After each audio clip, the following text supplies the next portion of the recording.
Good morning mga kamami.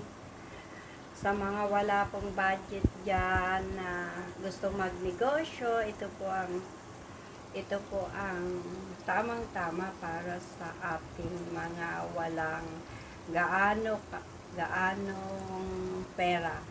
Pwede ka pong magnegosyo dito sa kaunting halaga. Dito po ako nagsimula sa negosyong ito, yung gulay na carrots, kalabasa, pinaghalo-halo ko lang po. Lagyan ng paminta, bawang, sibuyas, ingredient, magic sarap, at saka cubes. So, sa halagang press po, makakapag-ulam na kayo. Sa hirap po ng buhay ngayon, ulam na po yan. Yan po yung pinakamabenta kong pagkain dito dahil sa halagang 3, bibili ka lang ng 9 pesos. So, pwede ng ulam siya. Napakasarap.